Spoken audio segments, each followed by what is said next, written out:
We're ready to start this morning's program. Thank you for being here. Welcome to the June 27th Downtown Talks, our State of the City presentation. We are excited to bring it to you this morning. We can warm up this morning with a great, boisterous round of applause for our sponsors of our Downtown Talk series. They are Amazon, Heritage Bank, Kaiser Permanente, Puget Sound Energy, and Vulcan Real Estate.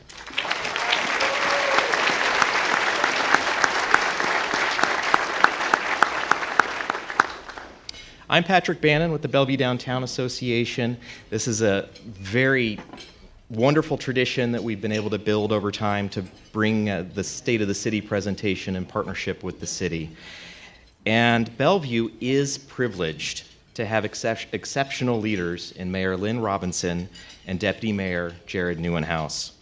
They share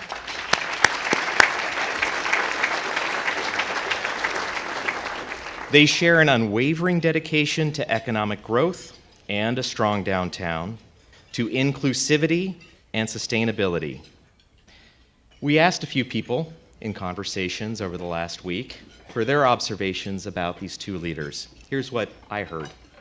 They make the time, they take the meeting, they show up, they take accountability, learn from the past, they give us vision, they engage the community to listen, then address core needs. They won't always agree, and that's entirely healthy. They support their city manager and show strong collaboration with their colleagues and city staff on hard decisions. And they help Bellevue set the standard for how a council-manager form of government can and should run. Bellevue as a city deserves exceptional leadership. And fortunately, we continue to receive just that. Please join me in welcoming Mayor Lynn Robinson, who will lead off the program with her remarks, Our City, Our Future. Mayor Lynn Robinson.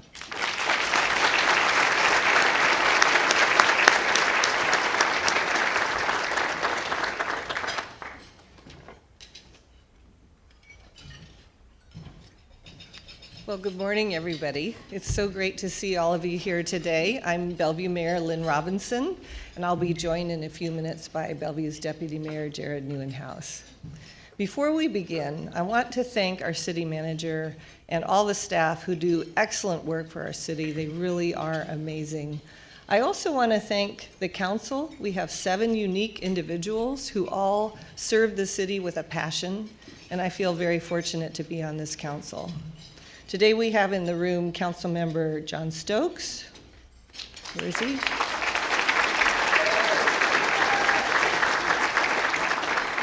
Councilmember Janice Zahn.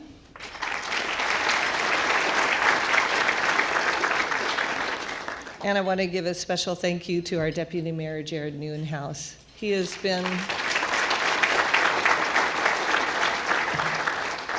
been an incredible partner these last 3.5 years, and I'm just very fortunate to have him in leadership with me, so thank you.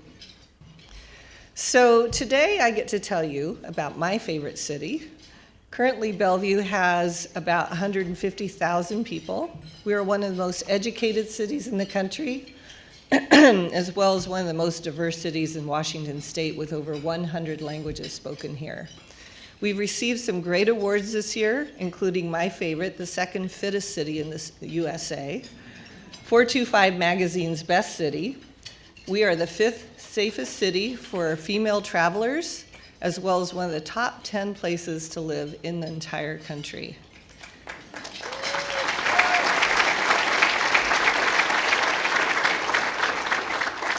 And our staff have won some pretty amazing awards as well, including Sabre Schneider from the IT department's recent 2023 Orby Award for Technologists. Let's give her a big hand.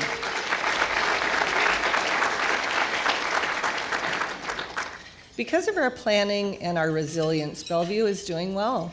Our unemployment is below 3%, and businesses continue to want to be here. Look at all those new businesses opening in just 2023.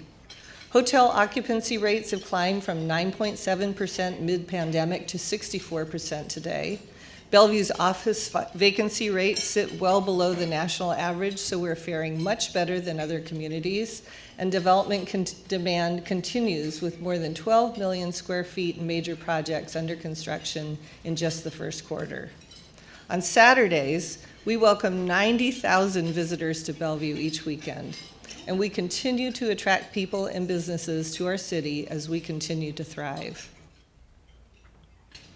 In Bellevue, we do a lot of planning, both long and short range. And the thing I like the most about our city manager form of government is that the city manager serves as our continuity. He is the keeper of our plans. With each election, we do not throw out all the plans and start over. We do a review of our plans every 2 years, and while we maintain nimbleness and adaptability, for the most part, we stick to our long-term plans. And those plans include investing in infrastructure, updated policies in alignment and with the changing community, investing in people, in our economic engines, in our workforce, and our quality of life. And one of our greatest tools for shaping our future is through policy direction is with the comprehensive plan. This is a 20-year plan that we update about every 10 years, and we are completing it right now. Bellevue's comp plan is developed through engagement with the community. We just looked at some of the community input in April, and it was really informative. It tells us that our community is eager to create housing that fits the full spectrum of affordability. They're interested in seeing a variety of housing types in their neighborhoods to support a diverse resident base of all ages, cultures, socioeconomic status, and jobs. And they also want to see more safe pedestrian and bike routes. The comp plan looks at where we are today, where we want to be in the future, and how we will get there over the next 20 years. When we look at our data, it is pointing to a continued growth trajectory for Bellevue. We're planning for at least 35,000 new housing units and 70,000 new jobs coming into our area in the next 2 decades. And this housing will need to offer the entire spectrum of housing options and affordability. These are growth challenges we are anticipating and planning for in our policies and long-range planning efforts. Many of our investments that we started long ago are coming to fruition in the next few years, which I'm really excited about. I'd like to see these things happen in my lifetime. We have light rail coming, maybe next year, fingers crossed, definitely by 2025. We have our PED bike routes, including East Trail, completing. We will have the men's shelter with supportive housing that's opening just next week, and we have major utility replacements that will go on. And we continue to make concerted investments in the area that will best support the growth and the things that matter most to our community. And these include public safety with funding for new behavioral health response strategies, new police officers, and a new fire station to support the needs of our growing neighborhoods. Our human services funding to support the most immediate needs in the community, programming and education to ensure we remain a welcoming community that sees our diversity as our strength. Parks and open space with the recently passed Parks Levy supporting acquisitions of land and park development in key areas identified by the community. And Bellevue is so lucky to have this community that actively participates in our planning. As a council, we continually meet, engage, and listen. And we learn a lot. I mean, it informs our policymaking. As I mentioned before, we processed a lot of feedback for our comprehensive plan. And we just held our latest neighborhood walking tour because residents are interested in understanding how we're going to improve and evolve our neighborhoods, business districts, and growth areas. This photo is from our Experience Bellevue Neighborhoods Conference from last year, where we offered sessions and tours on everything from housing and development planning to diversity, inclusion, and emergency preparedness. And in July, we'll begin holding our neighborhood walks with residents and learn about what they feel is most important for their neighborhood and quality of life. Do you love that picture? So something that contributes to that quality of life is art. And here is our most recent and noticeable art investment, Pelote at Downtown Park. How many people have seen Pelote? Raise your hands. How many people love Pelote? 2 hands. I have not heard anything negative about Pelote. Everybody just loves it. So we had the opening just this weekend on Saturday, and it is the largest freestanding artwork the city has ever commissioned. It stands at the Northeast Gateway Plaza to Downtown Park, which is a key focal point along the Grand Connection, and it's going to help transition people between our downtown business district and the park. It has taken 40 years to get our downtown park to this point, but it's truly one of Bellevue's most iconic parks. So a big part of what makes Bellevue so successful are the many partners, many of you in the room, who help us make these investments for the community that are future-focused and community-driven. Our Bellevue Downtown Association supports events. They help to activate the downtown park opening, Pelote, unveiling with wonderful cafe tables that were immediately being enjoyed. They do lots of space activations with business support and more, and this shows the cafe tables down at City Plaza when we opened that just recently. I love all the activation that they do in the downtown spaces that delineate the future Grand Connection.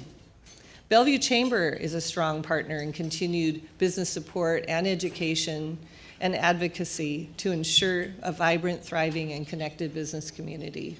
And our large business partners continue to be community supporters.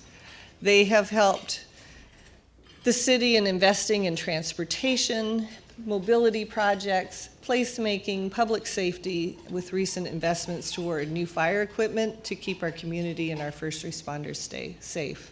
And we also have wonderful partnerships with our nonprofits and our faith communities to serve residents' immediate and emerging needs, such as human services and shelter, legal help, navigation assistance for programs, food security, and so much more. And of course, our residents and neighborhood associations are active in Bellevue, always willing to step in and step up when they see the opportunities to partner and improve our city. And when I look in the room today, I see our many, many community partners, all who help make this place a wonderful place to live, work, and play. So despite all our planning, we recognize that we are in a constantly changing environment. Now, this is something that anyone in business knows well, the power of the pivot. We have to be ready, as they say in tech, to make intelligent adaptations. We're fortunate to have a city full of innovators who have a natural ability to pivot when the times change, and we saw that in full force during the pandemic. As a city, we are banking on that adaptability combined with planning, policy, and partnership to ensure that no matter what the future brings, we will continue to adjust and succeed. I spoke with a consultant last week who's worked with a lot of cities in this area, and she's just trying to tell me how special Bellevue was. And she said there were 3 things that really set Bellevue apart. One was geographic location, being positioned between 2 major lakes. The other is the early planning that was done by a council years ago that delineated the downtown from a single-family neighborhood, and we've stayed with that. And the last is our strong investment in infrastructure. Today, we are benefiting from those early decisions and investments as we continue to be a forward-thinking city. We have a lot to look forward to. I'm looking forward to doing it together with you. Thank you for being here today. Our council email is up here on the screen. I want you to know you can reach out to us and engage with us anytime. I have open office hours, and I take all appointments with people. It may be in a few months, but I will be there for you. So now I'm going to play a short video to show you some of the reasons we're so excited about the future, and then I will join you with the Deputy Mayor for Q&A. Thank you.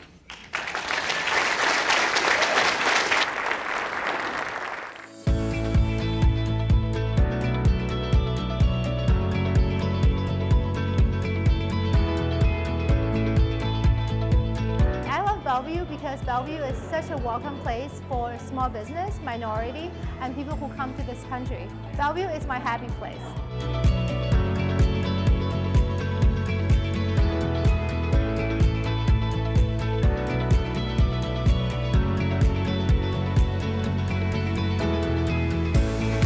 love the parks, the green spaces. This downtown park is beautiful. I've always loved it.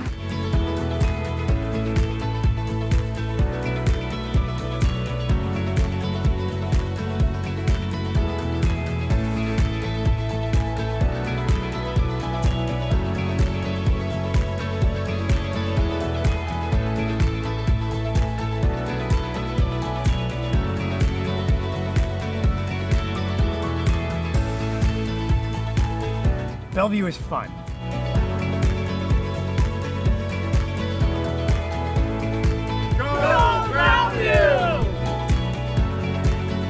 I love Bellevue because it's very walkable. It has a gorgeous park that has dogs all over it and people and family.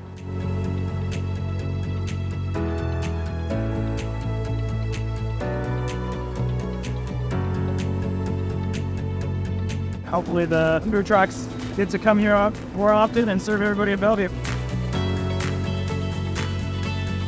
So this is the Future Sound Transit light rail station, which will take you to downtown Seattle in 20 to 25 minutes.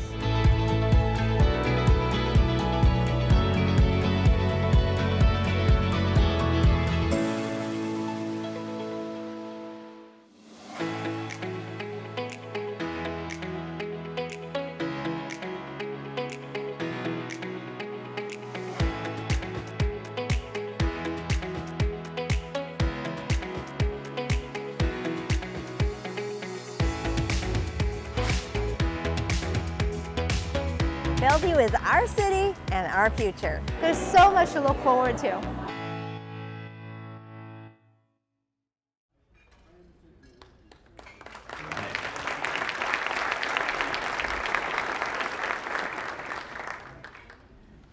Well, we're going to expand on a few of the topics the mayor touched on in her presentation, and really it's a continuation of an examination of council priorities, recent happenings, and where we are headed as a community. So Mayor Robinson, we'll start off with you. And the video highlighted one of our small businesses, and there is a lot of work going on in this community to support businesses of all sizes. How is the city ensuring that businesses of all sizes here in Bellevue have a path to success? Well, I want to start by saying that Bellevue's small businesses are really the heart and soul of our community. You know that 97% of business in Bellevue is small business. So it's so important that we do what we need to do to support that and to continue attracting businesses. I want to thank our staff at City Hall in our Economic Development Department for all the work that they do to support our businesses. We have a great webpage on our website that gives a lot of information for our small businesses with resources. We are a leader with Start at 425, which is helping small businesses who are starting and entrepreneur programs. And we just brought in 2 entrepreneurs in residence to help other founders set up their businesses. Let's see. Oh, how about you? What you do? The BDA does an excellent job. We try. You really do. And I mean, it was so evident during COVID and all the business and the activation that you did to bring people to our businesses. The Chamber does a wonderful job. We love partnering with them. And our large employers have helped us a lot by contributing to small business funds and all the sponsorships that they do.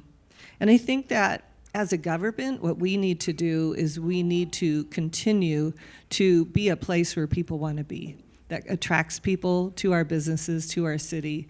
And we do that through investments into public safety, to all the things that make people want to be here. And I think we also need to continue our investments in workforce development. I was really excited to hear about Bellevue College's Mentee program. That is a mentoring program for students in technology and getting them into the many jobs that are coming into Bellevue. So I really am proud of the work that we do, and we intend to continue that. Deputy Mayor, welcome to the conversation. Thank you, Patrick. Glad to be here. All right, so we heard in the presentation that Bellevue is a city of innovators.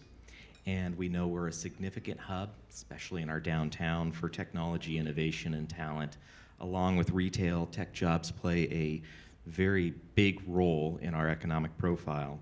So the recent, shall we say, macroeconomic impacts in our economy has caused some nervousness. How is the city government, adapting to and addressing these challenges? And in your view, what's our growth trajectory? Well, I mean, bottom line, I think Bellevue still is that place where residents and workers want to be. We still have that high-quality environment, the high-quality services. Bellevue is still seen as a fantastic investment. Brokers and businesses globally believe Bellevue is still amongst the best and top destinations in the country. That'll especially increase, especially when more and more companies go back to actually to the office. So glad to hear that Amazon mandating 3 days a week in the office, and especially very happy for all those small businesses that the mayor just mentioned, because we need that foot traffic to support those restaurants, those cafes, those bars, etc. So that is so great to see. And when you speak about the tech layoffs there, Patrick, we have to put that into context. That's only 1% of our total workforce in the city of Bellevue. So it's relatively minor. Now, of course, we don't want to see that, but it's very, very minor. So on top of that, we're developing right now our comprehensive plan that the mayor touched on during her presentation. So this is developed every 10 years to really set the stage for us to develop that plan and that guiding document that will really set the course for what we need to do in terms of infrastructure, in terms of housing, in terms of jobs. I mean, by 2044, we're looking at least using all the data that we have in front of us right now, there could be an additional 70,000 jobs coming into Bellevue and 35,000 housing units. That's quite a bit of growth. So we're very excited about it. We're planning for it, and I think that there's some key takeaways. Low unemployment, it's around 2%. The business creation is actually at an all-time high right now. In fact, we have close to 500 new businesses started this year in the city of Bellevue. We're actually going to break a record, or it looks like we're going to break a record for new businesses. And these are all small businesses. Just this month, I went to ribbon cuttings for a young lady from Auburn who set up her Roots Salon in downtown Bellevue. The week after that, I was in ribbon cutting for Coffeeholic Coffee House, which is a Vietnamese coffee shop. Immigrant family from Vietnam, outstanding coffee. I urge you to check them out. So they want to be in Bellevue, and they see Bellevue as a place that they need to be in order to be successful. Tourism spending is above pre-pandemic levels right now. Retail sales continue to grow and go up and up. And on a side note, to show you how people see Bellevue and the bet on Bellevue to still be that great city that it is right now. And Dash, I hope I'm not giving too much away here, but it's 99% assured that the new consulate from India will be in Bellevue. Dash, why don't you stand up? Dash right here has been working on this since 2009. So we don't get any credit, but the consulate wouldn't be coming to Bellevue if they didn't believe this was the place to do it in. So thank you, Dash, for all your work. The way we've structured the questions feels a little bit like Jeopardy with topics across the board. So next up is housing. Take housing for 500. 500, okay. Or even higher number than that, right? Okay. The State Department of Commerce recently released a report saying the state needs upwards of 1 million new housing units in the next 20 years. Much of that needs to be affordable. Mayor, you are passionate about housing for all. What progress is Bellevue making to address our housing needs? Thank you for asking me that question. I could talk about housing all day, but I will tell you that the city has made a commitment to creating 35,000 new units of housing by 2044, which seems like a lot, but that's actually the easy part. We have room to grow. We have the Bell Red, we have Eastgate, we still have downtown, we have Wilburton. But what's going to be tough is creating housing in all affordabilities. So making sure that we have that full spectrum. of housing. And we're doing that. We created a affordable housing strategy in 2017 that has 25 recommendations on how to bring affordable housing into Bellevue. And in the last 4 years, we have been rapidly implementing those recommendations. So just a few, you've always hear me talk about the multifamily property tax exemption, which I'm really proud of because that was a great collaboration between developers and our affordable housing advocates. And it's been so successful that almost every single developer who can use it has used it. So we're getting hundreds of affordable units into Bellevue just through that incentive. Last night, I was very pleased with our council that we unanimously voted in to develop church properties that are located in transit-oriented areas, and so that they can build affordable housing on church properties. We've made it easier to put in micro-housing, which is going to be a great entry point for people, for a lot of our retail workers to be able to live near where they work. We are adopting attached dwelling unit standards that has a home ownership component. So if somebody wants to condominiumize their home and sell off this little portion of it, people could actually start building equity. So we're doing a lot of work, and I think that it's so important. Oh, here's my favorite one. I forgot this one, housing preservation. That is a great thing that's happened more in Bellevue than any other city. And then we've partnered with the King County Housing Authority. And in one instance, we did with Amazon. Another instance, we partnered with Microsoft to purchase an older apartment or condominium building that's going on the market. And we've been able to rehab the units and retain the community that's living there and preserve that as a permanent affordable housing. And you think about, it's not just great to create that affordable housing, but also to kind of maintain the community. This is a building everybody already knows and loves, and also to keep it out of the landfill. We're able to, use what we have and make it even better. So I think that in order to be that welcoming and environment and city that we want to be, we really need to be able to have housing on all those affordability levels so the many people who work here every day can live here as well if they choose. Deputy Mayor, Bellevue has recently made some significant investments in public safety. Maybe you could highlight a few of the steps that the city plans to take. Absolutely. Well, first of all, we're blessed to have two outstanding chiefs, and Chief Shirley right here with the Bellevue Police Department, as well as Chief Hagan with our fire department. I'm not sure he's here. I don't see him here today, but he's also outstanding. So obviously a safe community is important and matters to all of us. We have the new fire station coming in, fire station number 10. This will be really important in terms of response times, but also a team specifically trained to deal with fires and high rises. So that's going to be outstanding once that opens up in the next year or so. We've made a significant investment in our Bellevue Police Department during this last budget season.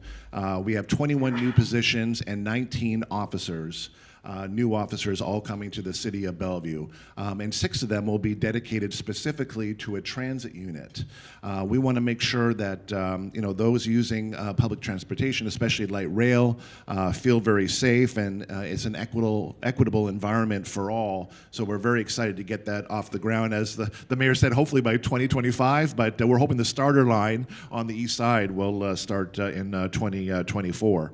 As you may have heard, our CCAT, our community crisis team, that was been fully funded now. That's where you pair a mental health crisis healthcare worker with a police officer to go out and meet with those that are in crisis or are homeless and need help. So that has been a very successful program thus far, and we're thrilled to be able to fund that.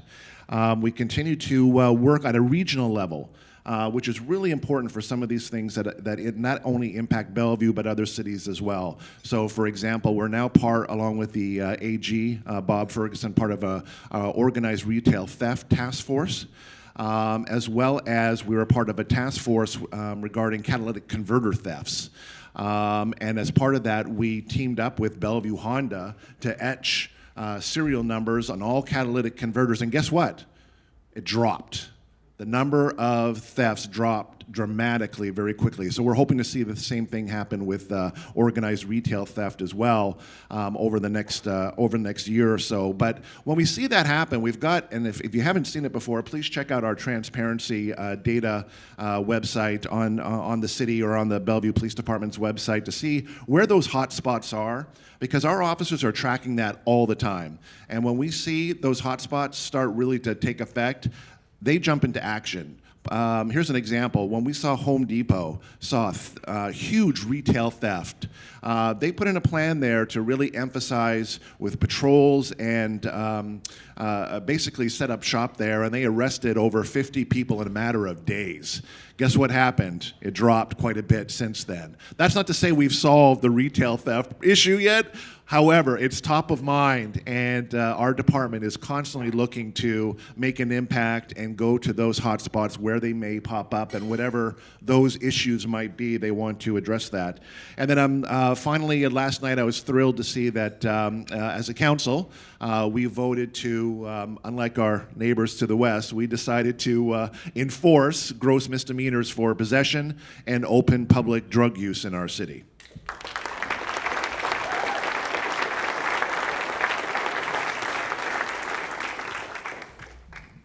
Thank you. Okay, on the human services and homelessness response front, as we grow, we see increasing needs in our community as well as throughout the region. Mayor, what does the future hold for this work here in Bellevue and the state of supportive services for our citizens? Well, I was just going to add on to Jared. If you worry that maybe our police don't prioritize retail theft, I was walking in the park 2 days ago and watched this officer in full uniform running on foot after a perpetrator had a backpack full of merchandise. So they are working very hard to support our city.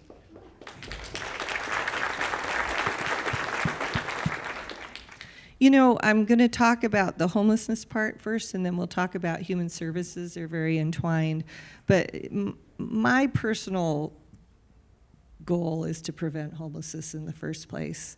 And we do that in a lot of ways. And, you know, one way is creating that full spectrum of housing so that if you lose your salary, if you get a demotion or whatever, you still have a place that you can afford to live in Bellevue. So many people are here because of their kids, and so many of these people really can't afford to live here. They're paying more than 30% of their salary just to be in this city that's considered a city of opportunity. They know that if their kids can get in the Bellevue School District, that they're going to succeed in life. And so my big goal is to make sure that all our children are housed. I'm so sorry to tell you, we still have hundreds of children in the Bellevue School District who are sharing housing, who are couch surfing, some who are living in their cars. And I'll tell you, stable housing is the best path to a stable life. So I'm doing everything that I can to make sure that we address the needs of those kids. And we're treating homelessness as well as preventing it. We have that 100-bed men's shelter opening up next week. I think it's on Thursday. I'm really excited about that. And right next to it is supportive housing with services for the people who are ready to live on their own and need some support services along the way. And it's been amazing listening to the stories of the people who are signing leases right now. I heard of a man who lived in our RV for 10 years who has now signed a lease to live in his own place in that unit. And he cried and said he never thought he would be in a home again. We had a person at our church who is living in a bit for 3 years, and he was formerly homeless. And when our church is going to be redeveloped, we had to have him move, and we were able to ask our homeless outreach coordinator that the city pays, thank you, to go out there and talk to him. And I just found out that he is now in an apartment in Seattle, and he has a job, and he's independent. So these programs work. They take time, but they work. And at the same time, we are continue to build 0 to 30% AMI housing throughout the city. I'm very proud of the work that our human services Commission does. And I want to thank the Deputy Mayor for his work as the council liaison to the Human Services Commission. But we have a lot of providers and agencies in the room today who are key to serving the needs of our community. And believe me, there are a lot of needs in our community, and they're emerging every day. The amount of need from pre-COVID has doubled, and we still can only afford 50% of the requests that come to the city. And we were able to increase that number of dollars spent for human services significantly because we got a lot of money from the federal government, but that's not a forever thing. So we need to really continue to invest in our human services to provide people with the support they need and continue our help with the kids. Wait, I'm sorry. I knew there was one more thing. No, I'm on the wrong page. I'm finished. You can always come back to it. In conversations we have on a regular basis and in survey results, people continue to tell us that they love Bellevue because it is a clean and safe city. Deputy Mayor, we talked about safety, and we know that property owners in downtown Bellevue make it a high priority to keep their properties clean and safe, as in the city has made it a priority. So what is the clean part of that equation, and what do we do currently to keep it that way? Well, first of all, we're so lucky to have such an outstanding city manager in Brad Miyake and Diane Carlson and other deputy city managers. So we can move quickly on initiatives like this, something that I'm very passionate about, and that is protecting Brand Bellevue. We have this reputation of being very clean and safe, et cetera. Unfortunately, though, the perception can be, though, if they come off of 405 and they see litter, or they see graffiti, or they see an abandoned shopping cart, they might wonder, oh, is Bellevue standard slipping? Or is it still as safe as I thought it was? So we launched this program called Keep Bellevue Beautiful, and I'm so excited that we have. It's already seeing tremendous results. So basically, on the litter piece, it's a concerted effort to work with volunteers to pick up trash in neighborhoods and clean key corridors, places where people really kind of establish that first impression for the city of Bellevue, those signature streets when they first come in. But it's not just that. Again, it's into the neighborhoods as well. It's not just downtown. It's throughout the city. And that program's first volunteer cleanup begins in August in downtown in Factoria. And then we're also launching an Adopt a Street program. So people in their neighborhood or whatever street they want to adopt, they can do that, and they can make sure that it stays clean and green. We've engaged a contractor to pick up abandoned shopping carts. In certain parts of the city, this is, and this really seems to be kind of a post-pandemic thing because we never saw as many before, but especially around some of the major retail centers. I know the neighborhood that I live in, close to Crossroads, Lake Hills, all of a sudden shopping carts were everywhere. So we engaged a contractor, and the first month alone, they picked up over 300. And since the program launch, over 800 abandoned shopping carts have been picked up throughout the city. So this is only phase one. We are returning them to the retailers, but we are going to be encouraging them through one form or another to start either geofencing those abandoned carts or doing other things to make sure that people can't just take them home. Although it's interesting, Issaquah had a similar problem, and then they started to address it, and they first looked at the root causes of it. Why are all these shopping carts? What are they being used for? Some people thought, well, maybe people are just lazy. They want to, take it to the bus stop because they don't want to carry it themselves. Maybe it's an increase in folks who are experiencing homelessness. It was none of those things. The reason was actually retail theft. They would put all their clothes or merchandise into that cart and then take off with the entire cart. Now, I don't know if that's the same. We don't know specifically if that's happening in Bellevue, but that was happening in Issaquah. So thrilled that we can get our hands around that and we can start making an impact to get those abandoned carts, because that's also an environmental concern when you start seeing them in ravines and in our green spaces and in our parks. And then also we recently just updated to designated graffiti as a public nuisance and require removal in our city as well. We did not have a graffiti ordinance. Thanks to the great work of Kathy Gerla and our city attorney's office, we were able to establish that. But it's a very light touch as well, because 98% of the people who use the My Bellevue app, and if you haven't downloaded it yet, please do, onto your smartphone. 98% of people who pick out something, be it litter, be it abandoned shopping cart, be it graffiti, most of the time when we knock on that neighbor's door and say, hey, you may not know, but there's some graffiti on your fence here. Can you please take action on it? 98% of the time, it's done because people have such pride in their city. So this is great that we now have this new tool, again, to keep Bellevue clean and green and safe, and not only in real terms, but that perception as well. So this is a great new program, and I'm sure you'll be hearing a lot more about it. It was highlighted in our It's Your City quarterly newspaper that the city puts out, so you can learn more about it there. But this is a great program. I'm so glad to finally get it launched. I just want to add that if Banksy tags your fence, you don't have to remove that. Keep an eye out for that. Yeah. And adopt a street signups today outside in the lobby. We'll do that. We'll do that later. Thank you. So creating an attractive, welcoming, and accessible downtown especially is an all-in effort. Many of you here today are involved in that. And there's a lot happening in Bellevue, in our parks with new amenities, infrastructure, particularly downtown.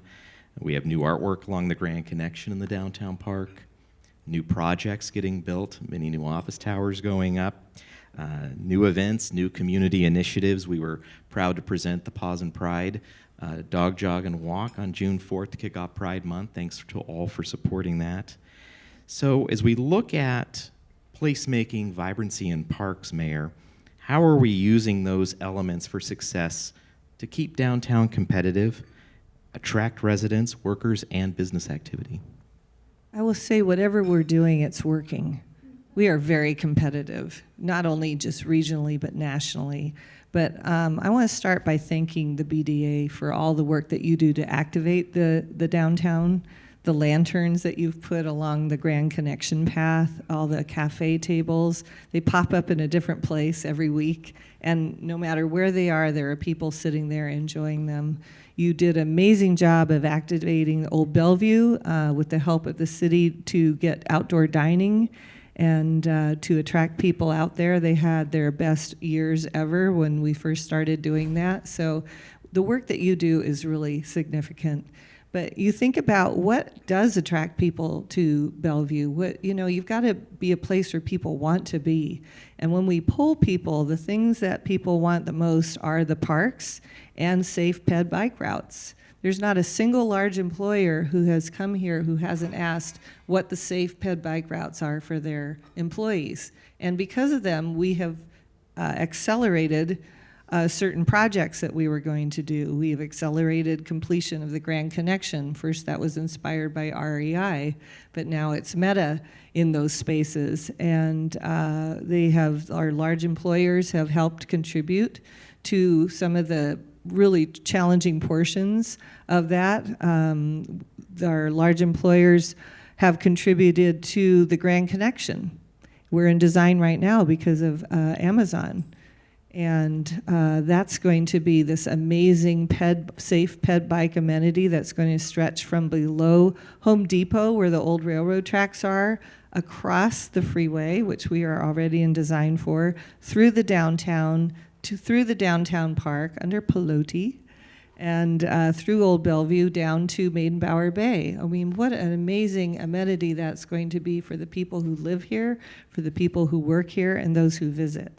And then perpendicular to that, we have the East Trail. And that is a north-south, almost, 42-mile long ped bike trail that goes from Renton through Bellevue, up to Redmond, through to Woodinville, to Kirkland. And we're almost done with that. We'll be done in 2025. And these things alone, and you think about these two major routes, are going to be a dedicated, safe ped bike route between Microsoft, Google, Amazon, Meta, and all our other employers. So that is the thing that attracts people to Bellevue. we're very committed to being a city in the park, maintaining that reputation. We have 100 parks in Bellevue, and we have a dedicated fund to creating more ped bike routes with our transportation levy. So I'm very confident that we will continue to attract people. We have a strong brand as a retail destination, as a dining destination now, especially downtown. And so building on the theme of Bellevue as a destination, Deputy Mayor, what will differentiate Bellevue as a destination moving forward? Yeah, great question. Well, first, hats off to Brad Jones and the Visit Bellevue team that continues to innovate with different programs and really further to put Bellevue on the map. I mean, first of all, with events. Everybody is familiar with the great rock and roll half marathon event from last summer in our downtown park area. We also have the Northwest Ukrainian Festival that'll take place this summer. So more and more, these large events, they want to be held in Bellevue. They see the success there, and they want to be a part of that. They also see the fact that we have a willing partner in the city of Bellevue with our responsive government to work with them to make sure they have a fantastic event. We've seen, and I think, Mayor, you touched on some of these data points during your presentation, but 11% increase in overnight visitors compared with 2022. We expect to welcome over 2 million overnight visitors in 2023, and visitor spending is up 29%. So that's really impressive.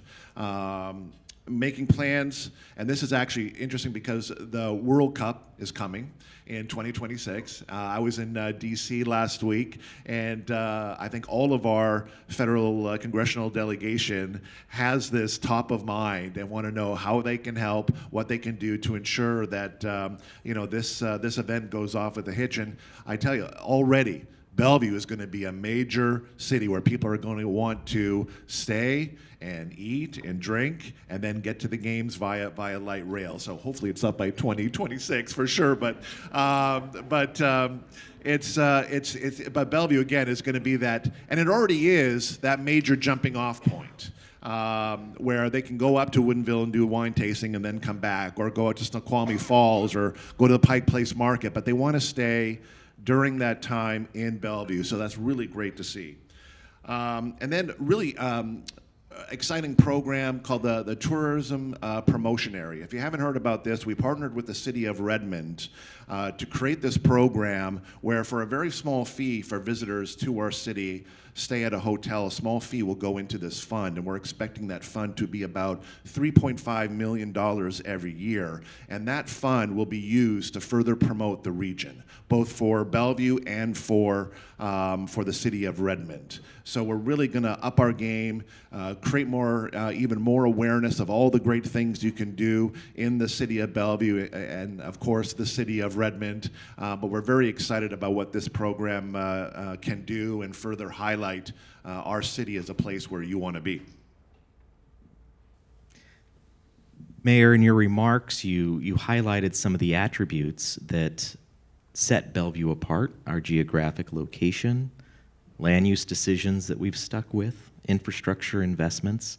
I think another one that we wanted to touch on is Bellevue's natural beauty. It's long been a selling point. So as we grow, as we look to more growth and impacts, how will Bellevue balance the desire for a green community, both in natural beauty and sustainability, with the need to continue growing and developing? It's always that balance, and we're very aware of the challenge. I will tell you, first of all, we've talked to you about our commitment to parks and maintaining that city in a park. We just passed a parks levy. That's going to make that much easier to achieve. But the other thing that we just actually embarked on last night at our council meeting are tree codes. I think it's really important that we address our tree canopy, and with the development that's occurring, that we're replacing trees that we're taking down and preserving heritage trees and making it easy for everybody to do this effectively. So I'm looking forward to community input. If anybody has an opinion on this, feel free to let us know. It'll be going before the Planning Commission next. But we have an environmental stewardship initiative that has 78 recommendations on how we can be a more green, sustainable city.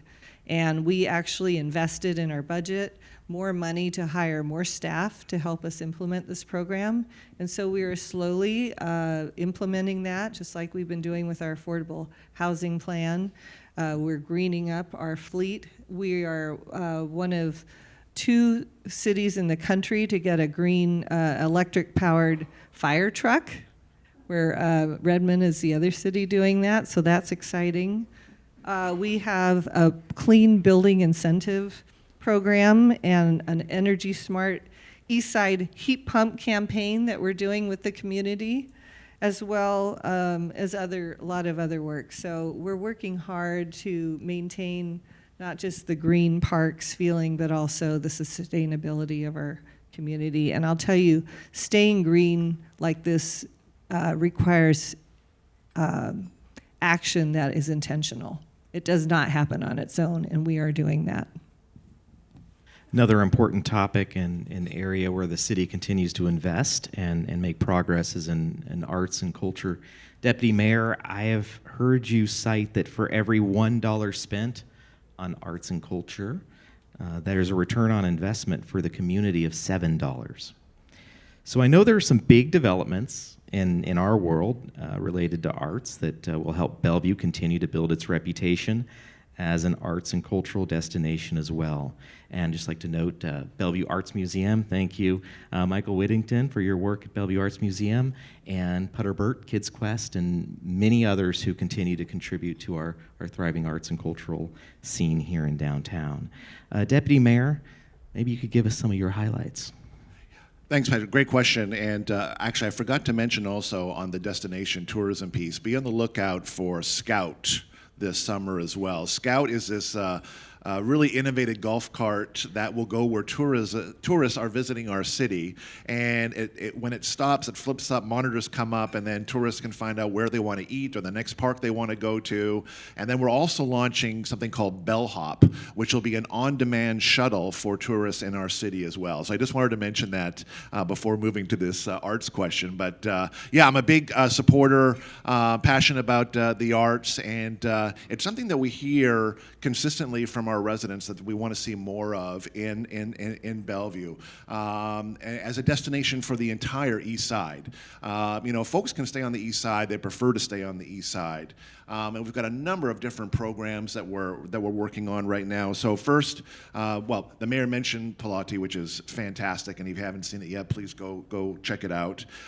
We are developing an arts district in Bel Red. This is very exciting, where we're going to have a high concentration of arts and cultural organizations throughout the East Side in this location. The city arts team is partnering with different neighborhood stakeholders, creating a community with accessible spaces and visibility for the arts, and then continuing development to become really that regional destination. And with that, we want to lift the existing arts organizations that are already here, be it the International Ballet Theater or Pacific Northwest Ballet or others. There are so many organizations here right now that we want to lift and partner with, and want to make sure that they get recognized and be a part of this really important district. We had excellent collaborative exhibits at City Hall, if you had a chance to check it out. Over the last couple of months, we had a collection of Asian American art loaned from MG2 Foundation. We also was on display at City Hall through the Asian American, Native Hawaiian, and Pacific Islander Month in May. We also partner with the Chinese American Civic Association to bring educational exhibits about the Chinese railroad workers. We also had an incredible dance, musical, spoken word performance art during our annual Juneteenth event last week. Dr. Linda Whitehead did a fantastic job orchestrating that. And then Pride events as well in our city.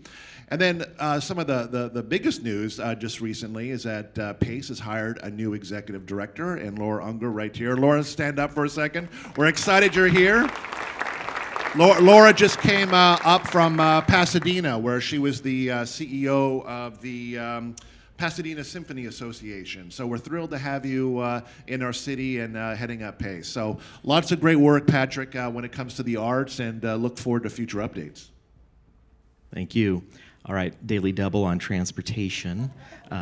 Mayor, we'll hit this quickly, but we've talked about Eastlink Starter Line. Mobility is obviously an important topic that is on our minds frequently. So what are some things that you would like to highlight in the transportation realm that will make our mobility situation here in Bellevue even better as more and more workers come back downtown, especially, and as we continue to make Bellevue an accessible place? I think really one of the first things that we can do that impacts not only transportation but the environment is to make it easier for people to live near where they work. When I first got on the council, only 10% of the people who work downtown lived in Bellevue. That's a lot of workers commuting a long way every day in and out. So we've been putting a lot of housing in downtown. I'm excited to see how we might move the needle on that. But Bellevue continues to invest in multimodal transportation. So in terms of road projects, we are doing a big paving program.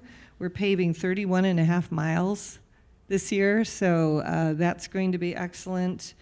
We have a curb management plan that we're doing right now where we re-envision how the curb functions for the community, whether it's drop-off, whether it's delivery, whether it's pickup, so that's going to be very helpful. And we are, one of our future road projects is 124th, where we're creating a more efficient connection for cars between the Spring District and 520, as well as for peds and bikes to connect up to the 520 trail. So that's for cars, but in terms of ped bike, we know I've talked about the East Trail, I've talked about the Grand Connection. All those intersect with the Mountain to Sound Greenway. So that's a way to get all the way over to Seattle. I think that, you know, just making it easier for people to get around in a way that's safe and fun will make it easier for the people who are in the cars and need to be. As we close, we have one final question, and this question is for both of you. As we reflect on today's conversation, the progress the city continues to make and the challenges ahead, what is one message you'd like to leave with this audience this morning? Would you like me to go first, Patrick? Please do. Great. Well, my personal philosophy is that great cities attract ambitious people. So, you can sense it, I think, more and more just walking around, not just downtown Bellevue, but all Bellevue. You know, it's subtle, I think, but in 100 different ways you can really sense it. More and more here, because this is a place to do great things. And I'm not necessarily talking about getting a great job at Meta or at Amazon, even those are great things, Karen. But more and more, I think if you're establishing a nonprofit, if you're establishing a new restaurant, a new coffee shop, whatever it might be, more and more people see Bellevue as the place to establish it. And why is that? Because I think they know that if they come here and they establish their business or organization or nonprofit, they know that they will have a welcoming city, they will have a responsive government, they will also have a community that really wants them to succeed. Mayor? I like that. Thank you. You know, it takes so long to accomplish things in Bellevue because we do things right. But I just think my advice is stay with it. Keep hammering on your goals. We were so close to achieving so many of the things that we have worked years for. Light rail is a great example. The downtown park is a great example. You look at that beautiful park and you think maybe that just happened yesterday. That took 40 years to get where we are today, and it started with community activists. It started with a public-private partnership to raise the money to help the city buy that property from the school district, and it's taken 40 years to get to where we are today. So stay with it. It's worth it. We do achieve our goals, and when we do, it's wonderful.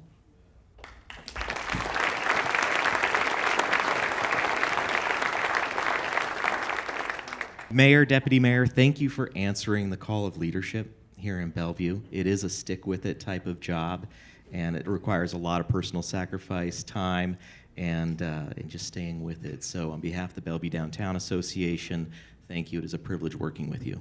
Thank you, Patrick. Thanks so much. Thanks for being here.